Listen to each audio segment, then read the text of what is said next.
Taken the first right away, they will take the second right away.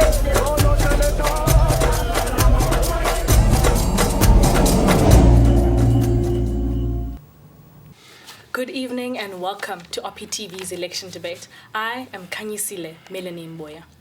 It's 22 years since the dawn of democracy, and South Africa once again finds itself gearing up for yet another election. The Independent Electoral Commission has described this August 3rd's local government elections as record-breaking in terms of 2.6 million registered number of voters, the number of voting stations, and the record number of parties contesting for elections. Political parties have crisscrossed across the country in an effort to encourage the electorate to vote for them.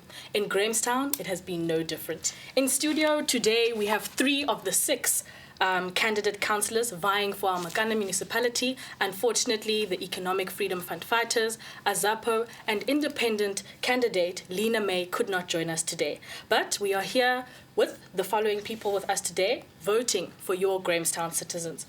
With you, Mr. Mthobisi Buthelezi of the African National Congress, Mr. Darren Holm from the Democratic Alliance, and Mr. Jock McConaughey, who is an independent candidate. Thank you all for joining us in studio today. Please just summarize for us in about 2 minutes what your manifesto is about and what you can offer the Grahamstown community. We'll start with you, Mr. Mthobisi. I think, thank you very much, Melanie, for the opportunity. The manifesto of the African National Congress can be summed up basically in 3 different phases. It takes stock of where we come from as a country.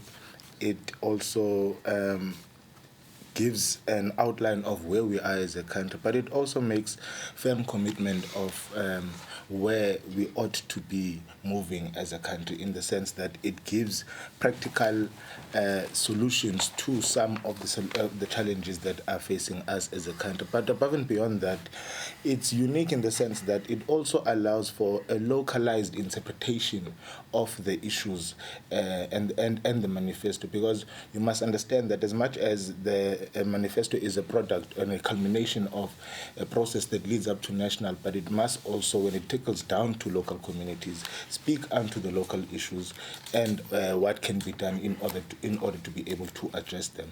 So it speaks unto the fostering of closer relations with our communities in order to be able to continue working with them as we have done for the last 22 years to better their lives. Mr. Holm? Thank you. Thanks very much for this opportunity. The DA's manifesto can be summed up in 3 specific points, and that is, we are going to stop corruption. We are not going to cut or make it less than. We are going to completely destroy corruption, and I think we've shown that where we govern. We are going to deliver better services, because the key of a local government is to ensure that the services are actually rendered to those people whom it is meant to be rendered. And it's also about creating an inclusive environment. So that brings us to my 3rd point, which is we are going to create a local economy which is conducive towards job creation and providing opportunities for all. We are not only a party of opposition, we are a party of government. And we have shown over and over that where we govern well, and we want to bring that to the Eastern Cape and to Grahamstown more specifically. Thank you. Mr. McConaughey? Thanks very much. They were asked about their manifestos. What they've done is trot out their party line. They have presented no manifesto which is specific to the issues of Grahamstown and Makana. I'm independent candidate for Ward 8, and I have a very clear, specific mandate, specific to that ward, which happens to be the most important ward in Makana because it includes the city centre, where most of the finance that the municipality relies on is generated.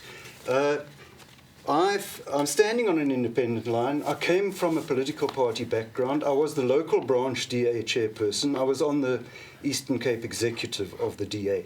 5 years ago, but my main interest is local government, and I identified that, in fact, the cause of the problems of local government is, and this is countrywide, are the political parties.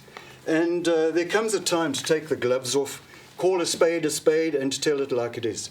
Makana is on its knees and has been brought to a point of ruination. The ANC, or ruling party as it likes to be known, I call it the ruining party, has to take the lion's share of the blame. But the blame also lies with the DA, as the next biggest party, which has been complicit in the dysfunctionality of our local authority.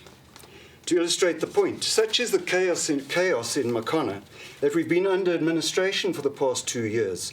In terms of the relevant legislation, as soon as administrator is appointed, the council is meant to have been dissolved.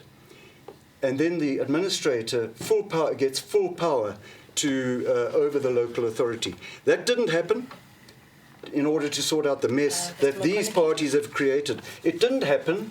Neither complained because they wanted to benefit financially from still being councillors.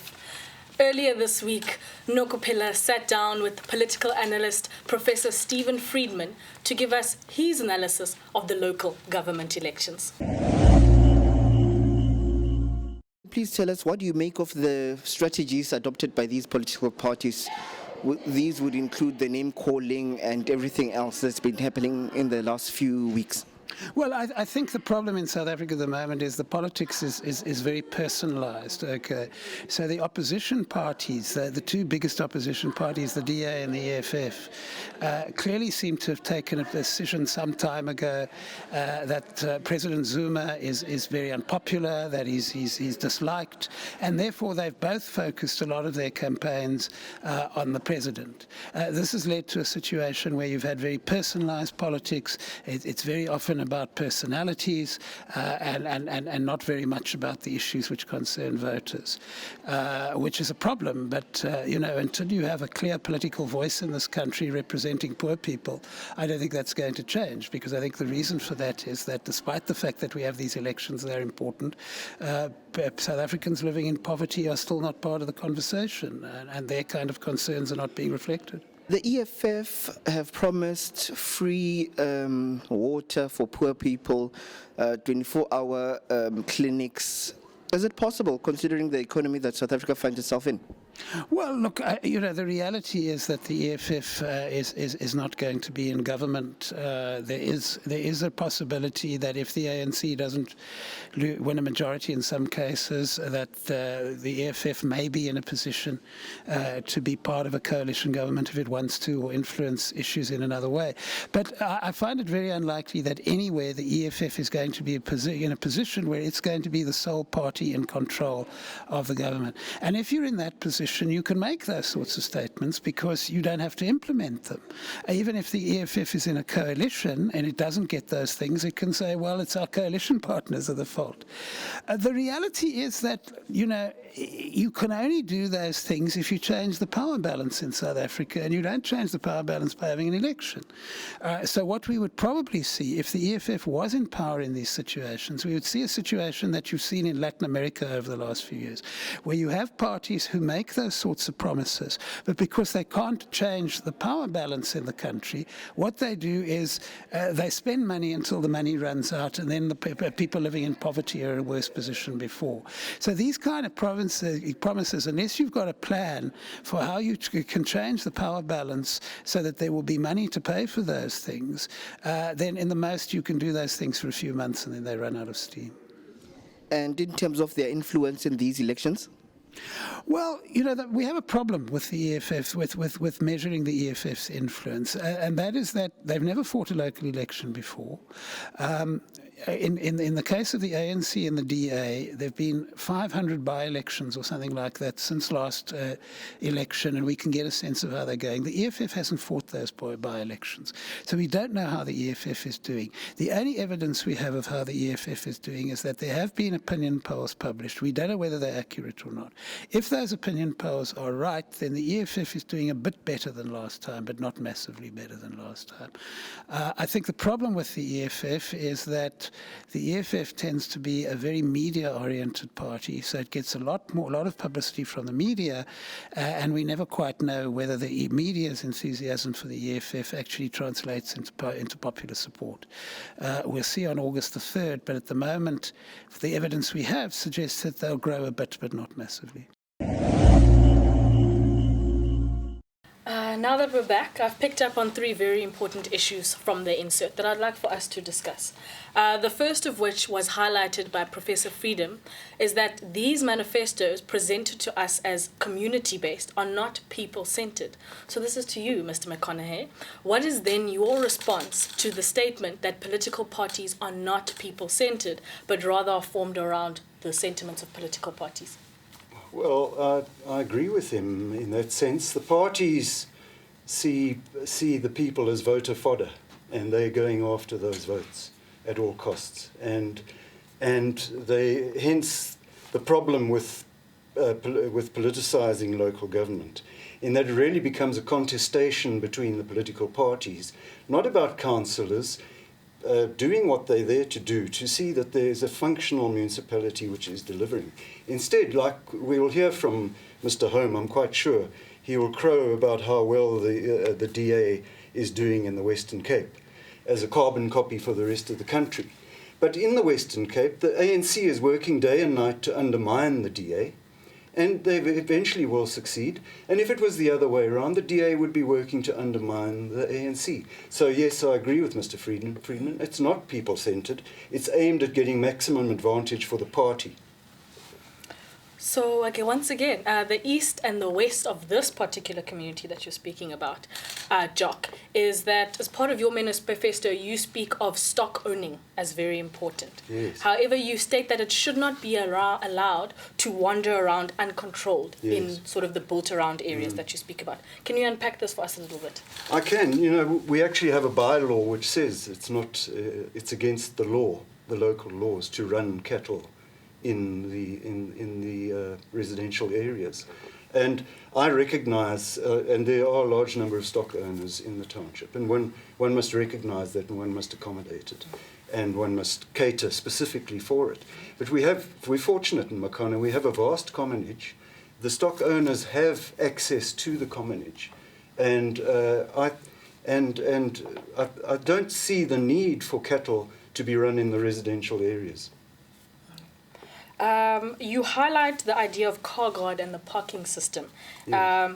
It sounds very middle-class orientated, if you understand what I'm saying.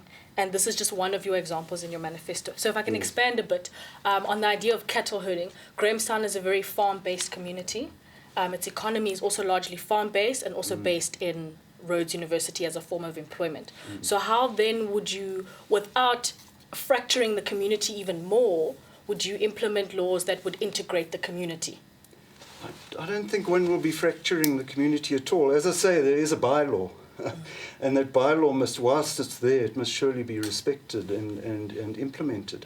Look, this is not a major issue. It's a problem I've identified within the ward, and it is a problem for the residents. I don't determine the issues. It is a problem for the residents.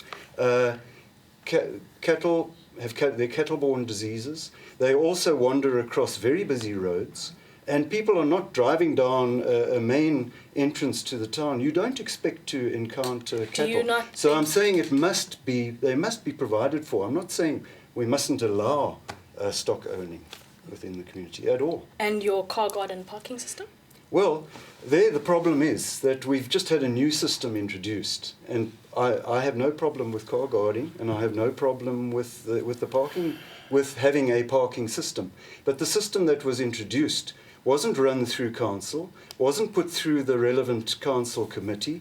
There was no consultation with local business. It was merely imposed on the town, and it's a very unpopular system, and it's not. And it's counterproductive to our local economy. What do you say to the unemployment that is ravaging our community and that can be provided? In Grahamstown, that has to be, I think, the single most important issue. And we have, the municipality has an LED, a local economic development department, which I don't think has produced a single job in all the time it's existed. And that is another a manifestation of the dysfunctionality of our municipality. We have to get these departments functioning effectively. People are employed. The director of that particular department is paid a lot of money to do her job and has staff to do the job. Why is it not happening? The car guard system does not support that? I'm not saying we must close down the car guard system, but I do say council should have had a say in how the system operates, and there should have been consultation with business and with the users. Drawing on these sentiments, the unemployment rate in Makana is currently 32.5%, and the youth unemployment rate is 42.3%. Mr. Buthelezi, how does the ANC account for such a high rate, and why has it not decreased? I think you must understand one thing, that we come from a particular history that is characterized by the marginalization of the majority of the people of this country and in the city in particular. You have a situation whereby municipalities that are located in areas that were former colonial spaces or else designated as Bantustans in the history of South Africa are actually struggling as it relates to things such as economic development. Why is that the case? It's because the development trajectory of apartheid was directed in such a manner that it is going to focus economic activity and industry within a particular area. Grahamstown is not unique in that situation. Now you have a local economic development development directorate that comes into a situation whereby there are not many resources that are developed within the infrastructure of the geographical space of the municipality in order to be able to best harness those resources that are there to be able to alleviate the situation of unemployment in Grahamstown. So you must be able to take a broad view and say that it's not a situation that is unique to Grahamstown. You go to other areas, particularly in the Eastern Cape, you will find that when you go to, example, driving to KZN, I pass by areas such as Ngoshwa. When you speak of economic development in Ngoshwa, what is it that you must be able to say that you are directing towards economic development? So then the state becomes the majority employer, but the state can only still employ so many other people. Darren, how would you as the DA do in finding different mechanisms and ways of implementing new solutions to at least bring unemployment to a standstill, if not to alleviate it? I think that's a very important point in the sense that we can acknowledge that there has been increased unemployment. So we've had 22 years to try and make progress, yet we are seeing increased unemployment. So our plan towards job creation, we have a five-step plan. Firstly, we need to make it easier for businesses to actually employ individuals, especially local businesses. And that can be done through subsidizing businesses to employ specific roads graduates, for example, so that they can enter the system within Grahamstown specifically. Secondly, we need to prioritize education. Obviously, education unlocks your potential, and we need a government that prioritizes skills development, education, and so education. Thirdly, we need to invest in infrastructure to make it easier for individuals to actually find work. So the transport system, the electricity, make it more accessible to individuals. Then we also need to have one-stop stations, one-stop shops that allow individuals to actually come and acquire the skills and the planning necessary to open up their own shops. Because we understand that there are a lot of people who have ideas, they are just not getting the support towards actually accomplishing those ideas in the broader sense of the community. Darren has touched on the idea of local. Hence, we seek local entrepreneurship. How can we encourage our shops, such as Pick n Pay, such as Checkers, such as ShopRite, who are much bigger franchises, to support our smaller local entrepreneurs? And this is an open question to any of you. You know, there's a part that Darren mentions of businesses employing Rhodes University graduates. And without a mechanism that is going to ensure that young people from Grahamstown, first of all, get access to Rhodes University, you will continuously have a situation whereby people like myself, like Darren himself, who are not born of Grahamstown, coming to discuss issues and solutions of Grahamstown. You must be able to say to the young people of Grahamstown, we are going to be able to allocate a certain portion of the budget in order to be able to get you to Rhodes University with the requisite marks and guarantee you employment so that you can be able to plow back into this community and give us the necessary skills that you want, first and foremost, as it relates to employment of Rhodes University graduates. Because you must also be careful of using the very meager resources of the state, as currently is happening in South Africa, to fund higher education only for the private sector to be the ones that benefits in majority by taking the cream of the crop and leaving those who are there of 50% and leaving them to be going there in the public sector. We also want those A students in the public sector to go and be able to provide services there. If I can say then, would you agree with me in saying that the state has struggled to discipline the capitalism that is within these particular shops that I've spoken to? And Mr. McConaughey, as an independent candidate, how would you handle balancing trying to support local entrepreneurs who are within our communities with much broader, bigger shops such as the Checkers and the likes, whose macroeconomy is much larger and whose interests are much larger than just the Grahamstown local entrepreneur? You know, sorry, but once again, you put the question and the two speakers answered it, and the first one came up with no answers. What would be your He response? actually offered a lot of excuses on behalf of his party.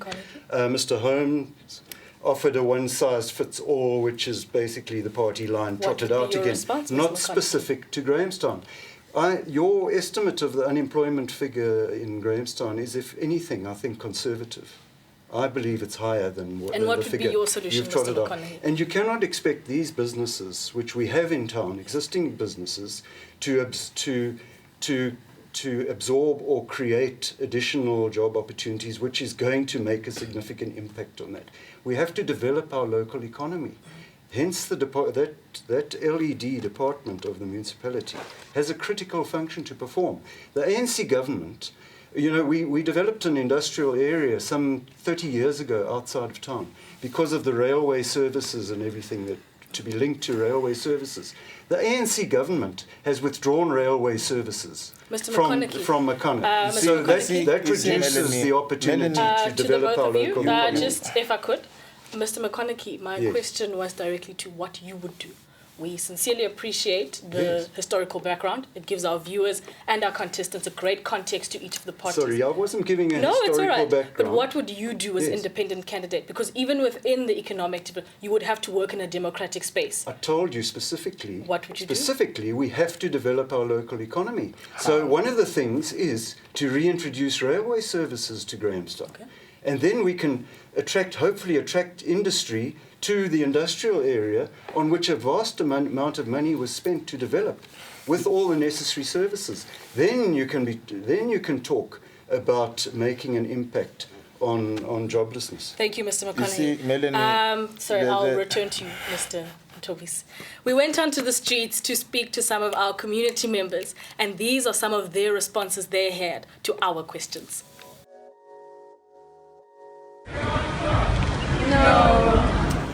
Yes, I am familiar. I've seen their faces on posters. I'd say about 4.5 or 5. No, it's quite fun and it's promising. Based on their service delivery, I'd give them a 1. There's a lot of refuse just lying around, which I really think should be cleaned up. Compared to where I come from, here at least there is water on the tap. Although it's dirty, there's some other things to work on. We live in a place where the water in Grahamstown isn't that good for people to drink out. Roads for the township. For example, the conditions of the roads. Try work on town planning, because it seems like everything is just stuffed into one place within the town, and a proper town planner will be needed to make the area more like a accessible for everyone? Nenkonzo ekufanele uba ziyahanjiswa ebahlalini azihanjiswa ngendlela efanelekileyo. Uyafumanisa into yoba kumdaka nakulanto basehlala kuyo abezi bazithatha ukuma ngexesha elifanelekileyo. So siyahlala phaya sihlala nokukuma ixesha elide. So yingxaki leyo ibonakalisile ukuthi bafana nabantu abanga-existing.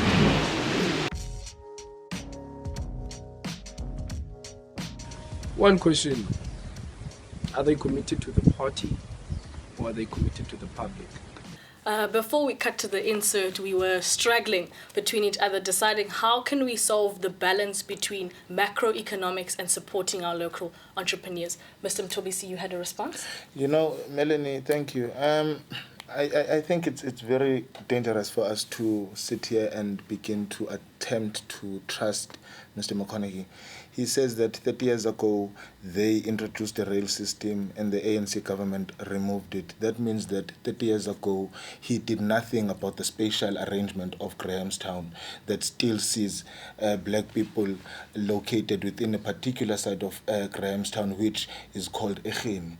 And that means that 30 years ago Mr. McConaughey, since now, in fact, his views of 30 years ago have not changed, because he is still wanting to create an enclave out of the CBD by saying that certain people, or else livestock of certain people who are in the majority black, by the way, in Grahamstown, should not be allowed to roam the streets of Grahamstown. Meanwhile, there are some of these people who are actually etching out a living using the very same livestock that he's talking about. So Mr. McConaughey can never be trusted with the economy of Grahamstown, nor can anyone actually who thinks like him can be trusted with the economy of Grahamstown. The LED that he is speaking of, I can tell you what the LED ought to do in the next term. The LED ought to take stock of how much land is available under the municipal direction in this municipality.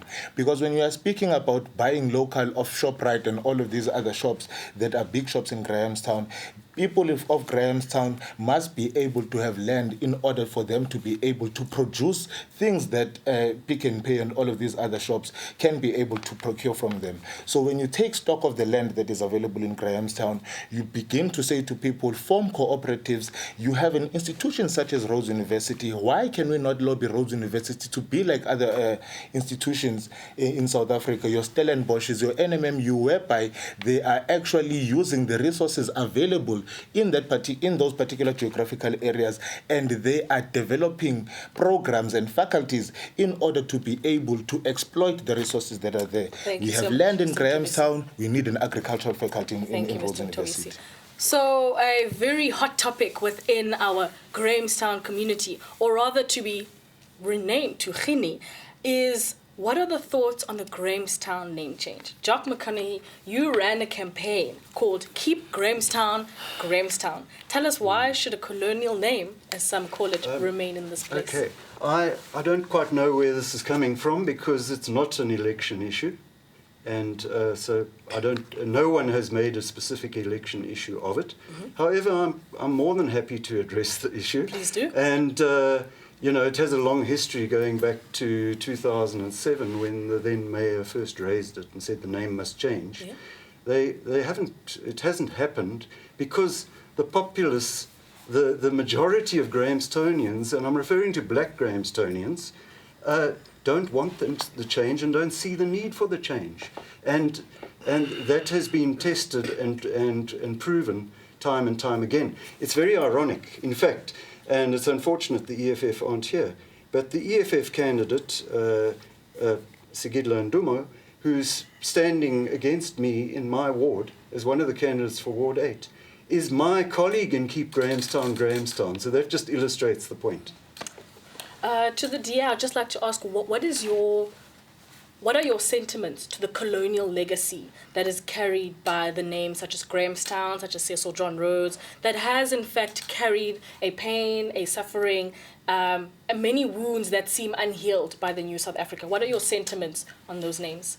Look, we need to understand also that names do have deep underlying sentiments, as you've said. and which can, in a lot of cases, be a barrier to people's progress. So as a DA, we are pro name change in the sense that we must ensure that the communities decide what must be done. Mr. McConaughey says that most Grahamstown residents want the name to stay, but that's his independent research, and we need research through the municipality to see what the people can actually I butt in want. there, please? Can I finish my point It's not first, independent research. There's Mr. research McConaughey, by the Mr. Rhodes McConaughey, University Institute of Social and Economic I would like to Research. finish my McConaughey, point, if we please. could please respect each other as candidates, Yes, you will please. inevitably have to I work with respect each him, party. but No, but I want to please make do my not point. I interrupt. want to make my Make point. your Please Thank you. finish your point, you'll wrap up in about 30 So, seconds. yes, so what I'm saying is that it is an issue, but we also need to understand that there are other issues that we need to deal with as well. Unemployment, corruption, and service delivery, because service delivery, as I said, is the key towards local government elections. So those are one of the concerns, and we need to know what the future plan, the long-term plan, and that can only be decided through a community forum. Classic Mr. fence McConaughey, sitting you've from the been DA. very non-optimistic towards the other political parties. Non-optimistic. If I may ask, Yes, I am what would you take as a legacy in moving forward if you were to win these elections? There are things Or that if have... I was to be the councillor for Ward 8. Yes, sir. Yes. For one thing, I wouldn't be bound by a party caucus, and that's one of the problems with the party-based system. The individual councillors are one step removed from the constituencies they supposedly represent, because in fact they are firstly accountable to the party. They also don't make decisions independently. The decisions are dictated by the party caucus. As an independent, I won't be constrained by any of that. Can I please comment on that? I would like to comment on that. Yeah, sure. Look, Mr. McConaughey says that as an independent and his independent views, he's also saying that you need to be accountable to the community, but we need to understand that even though he says so and we must be accountable to the community, there are no forums for the community to actually kick him out of office. So we are actually giving him a 5-year job regardless. With a party, you have a DA caucus, you have your chief whip, you have your chairperson, you have your caucus leader, and you have performance assessments that you do on a continuous basis to make sure that you are doing your job. And if you don't do your job, then you are actually kicked out of the party. So we hold our councils responsible for their communities, and if they don't perform, then things are actually done. Is this true, Mr. McConaughey? Are you unable to be kicked out of It would office? be nice. It would be very nice if it was true. And I'm holding a DA leaflet which has just hit the streets. Would you be unable to be kicked out of office? Where it says at the bottom that I Answer the understand. question. Answer the please question. Would I respond be to the able to be question. kicked out of No. office? No. He says there's no forum for Would you be able to accountability. be kicked out As of a ward office? councillor, yes, I would. How As so?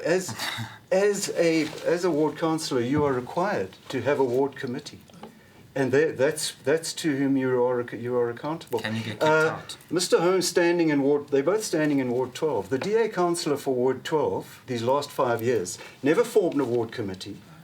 The party never disciplined for him for it.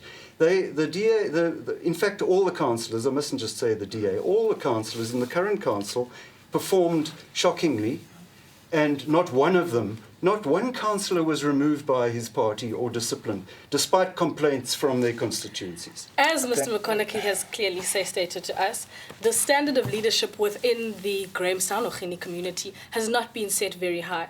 As the ANC, what do you think will set you apart this time? You know, Melanie, before I answer this question, I think we must dispel a notion here.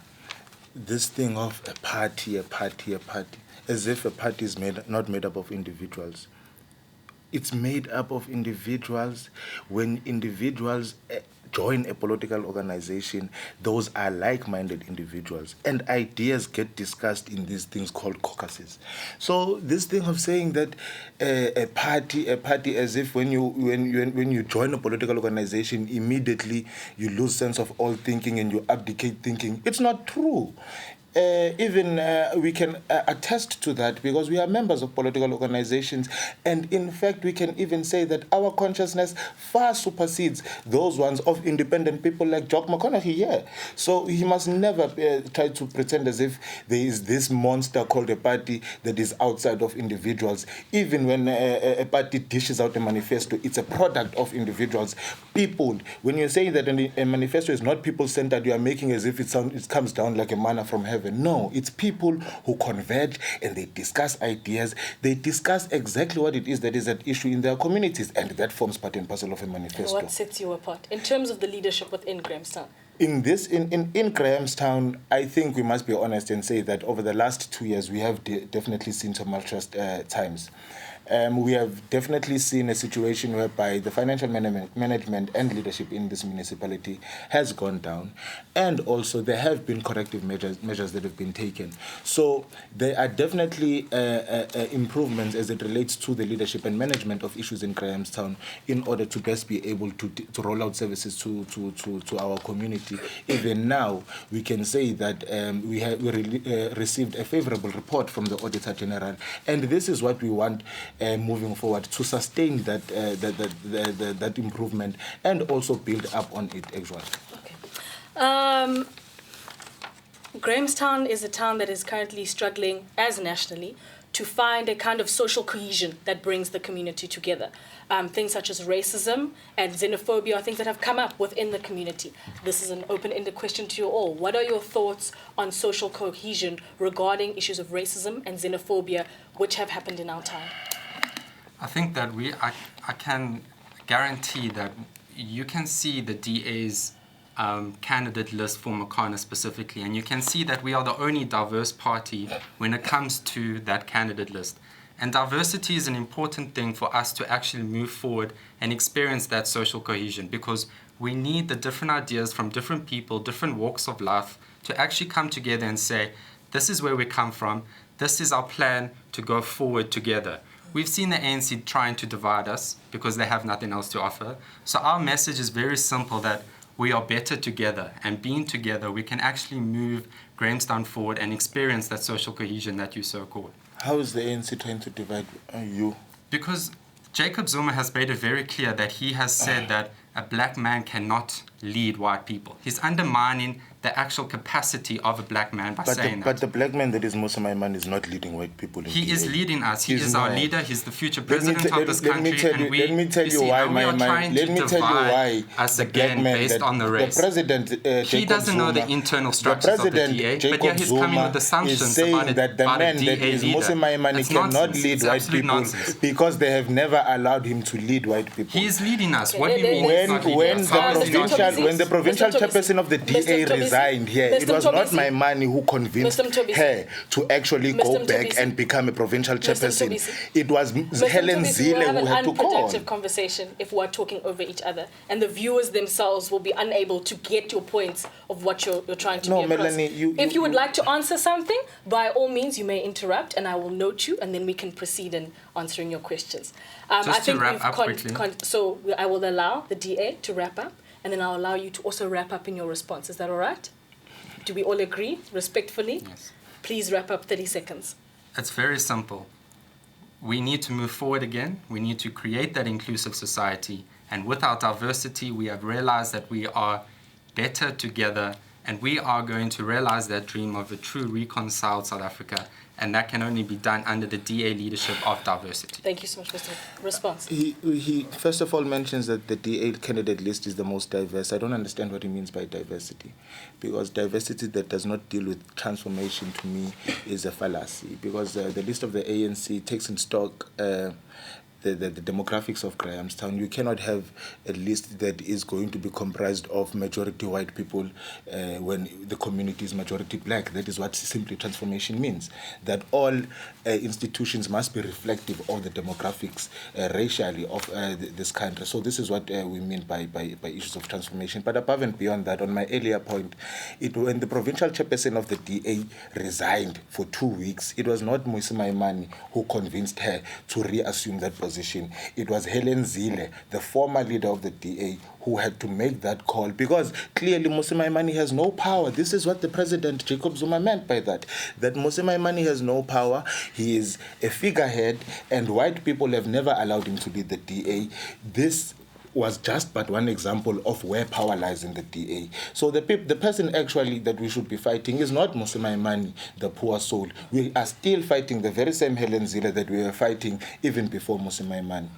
Considering that most of your voters are young people, please complete the sentence for me. Again, open-ended, but I'll start with you, Mr. McConaughey. You haven't spoken in a while. Complete the sentence for me. Access to higher education is? Essential. Yeah. Is a necessity for all qualifying students. A right, not a privilege. Considering the growing rate of police brutality nationally, and considering also here in our town the growing fears of insecurity and safety within our town, how would you, as the political parties and independent candidate, balance police brutality and enforcing town security? Can I respond? Yeah, anyone. I think we need to ensure that there is a trust between the police and the community of Grahamstown. So what we are saying is we need police forums where people can engage with the police and say, these are issues, because especially at the protests that we've seen this year, we see police come, but we have no idea who they are because we've never seen them around Grahamstown. So we need to gain their trust so they know who we are and we know who they are and what their role in society is. What we're also saying is we need independent sections or subsections of the police that deal with specific crimes when it comes to drugs, when it comes to abuse. So there's the trust issue and greater diversity within the different subsections of the police. You know, the history of the police in South Africa is one that moved from being a paramilitary force that was designed to kill basically and hunt down black people in the dark days of apartheid. That came with a particular type of training. In 1994, the police force was changed and made into a police service with more civil type of policing, civil policing. Now, unfortunately, there came a point in time whereby those strategies were no longer in play. I'm trying to deal with the symptom, the issue here, the root cause rather than the symptom. Because when you're dealing with communities, you must also be able to say the people that are dealing with communities must be capacitated properly with the correct training. So people went in the past and said that, no, we need a stronger police force. But unfortunately, we must be able to then say what type of training are the police receiving. This is in the broader context. But here as well, in Grahamstown, when they have been trained requisitely, how do they interact with our communities? Because even where the police station is located, it's not an accident. And how they then be able to execute their police their police duties is something that is determined by their location as well.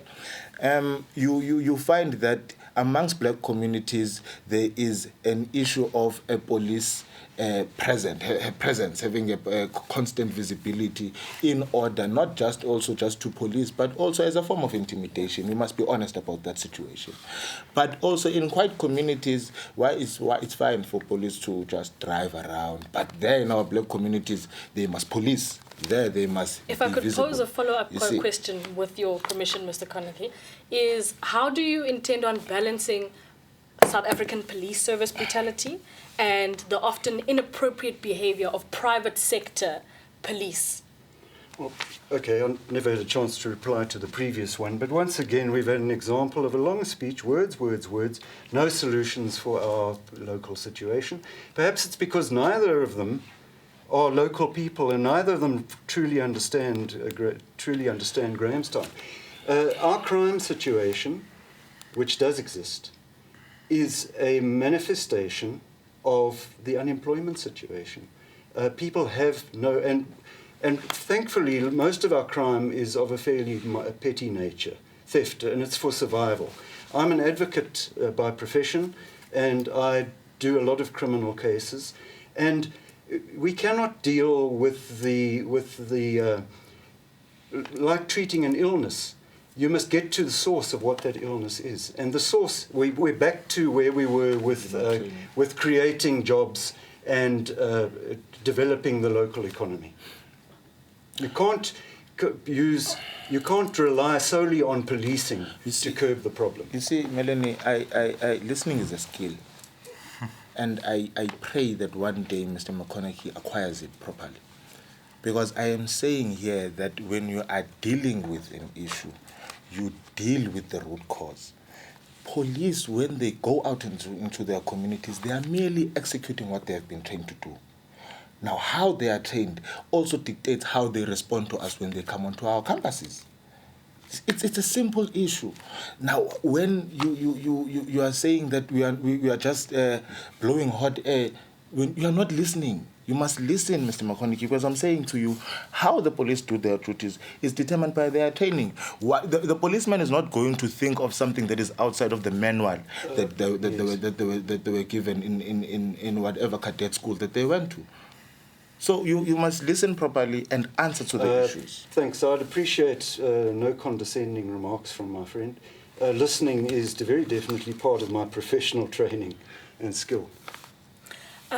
Considering you are all inevitably as parties, not particularly as individuals, except for Mr. McConaughey, going to have to work together within the national fracture and within the local community. And you spoke about how in the Western Cape the parties have sabotaged the success of one another. How do you intend, should you, Mr. McConaughey, enter as an independent party, work cohesively in a democratic, bureaucratic system? Really, I'm going to be the ward local councillor. Those are my interests. Representing my constituents in issues, local issues affecting my ward. The wider issues you're referring to, I don't think really have a role to play at all, as in my job as the ward councillor. I think Mr. McConaughey has made it very clear that he refuses to work with either the DA or the ANC, and I'm supposing the EFF either. So the thing is, in order to actually look at the needs of Ward 8, he's going to need people that he can actually work with. And by himself, he cannot accomplish that. We need an effective team that can actually move forward together. And he has shown that he refuses to do that.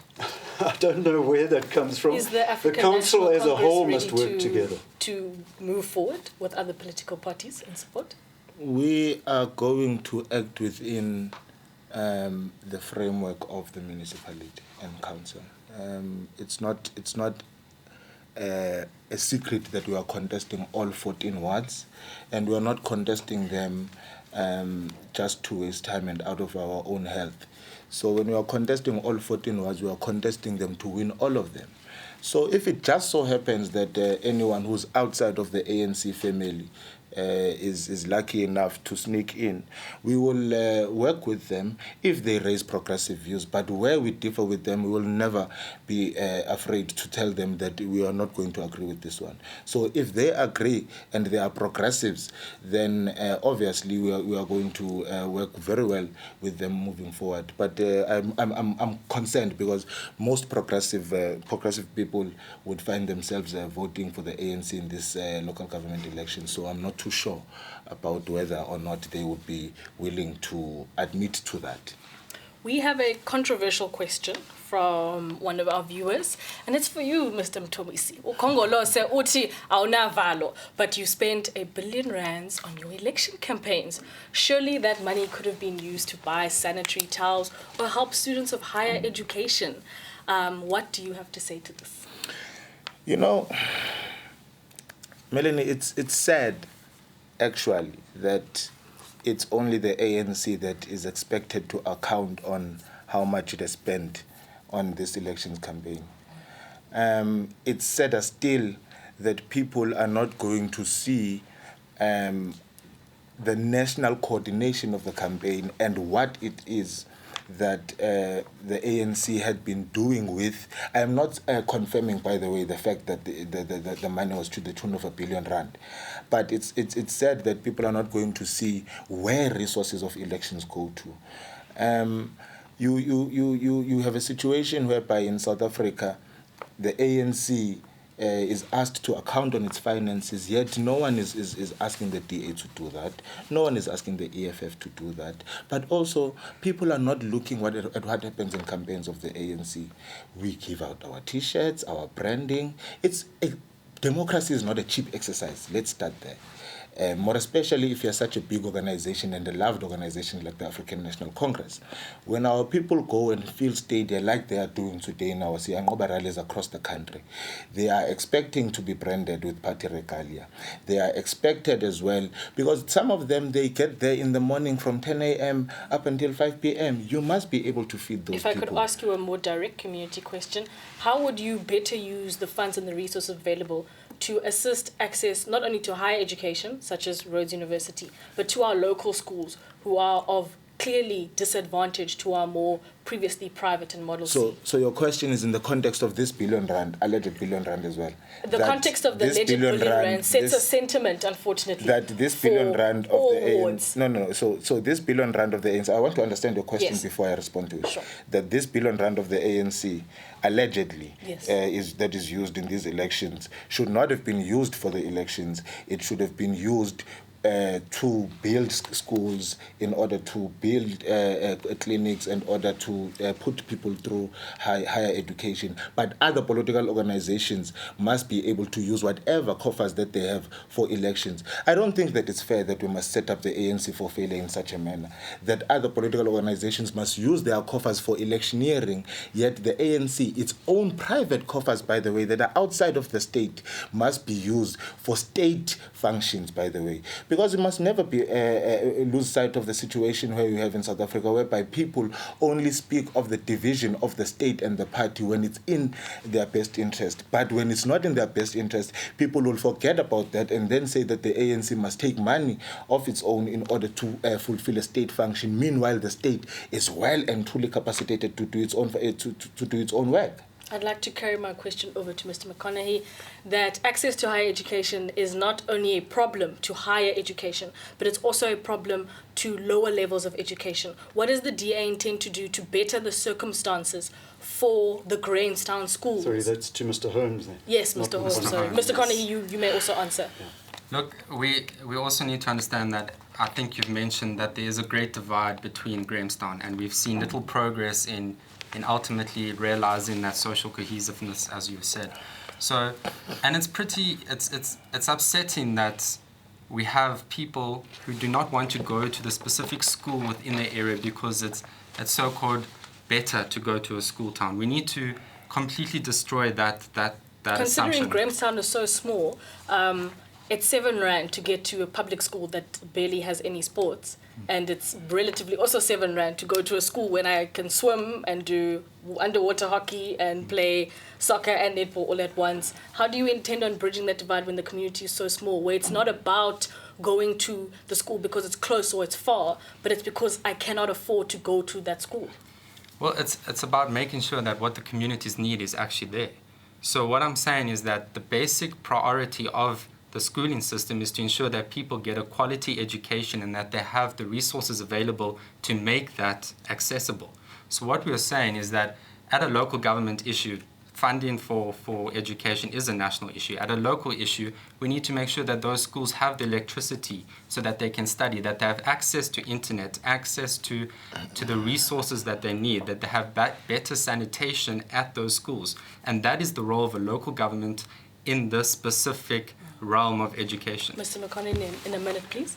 You have to make the distinction between provincial, national government and local government. And there's very little that I, as a ward councillor of Ward 8, if there was a school in my ward that was affected in some way, then I could try and ameliorate it through my position as a councillor, but working through the offices of the municipality.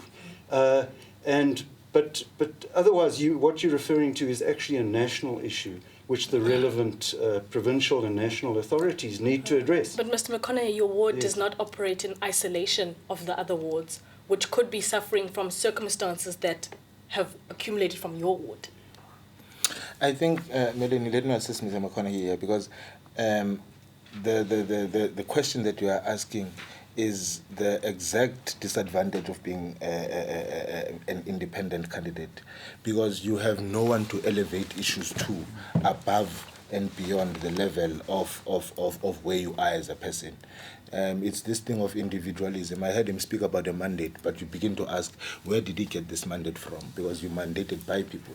So I'm If saying, elected, I'll have a mandate. I'm saying that then to you that you begin to discuss issues at a local level.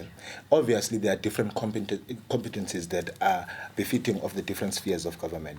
If there are issues, structures of the African National Congress, if the municipality cannot be able to do that, always elevate discussions up to the provincial level and to a national level for them to receive attention. Okay.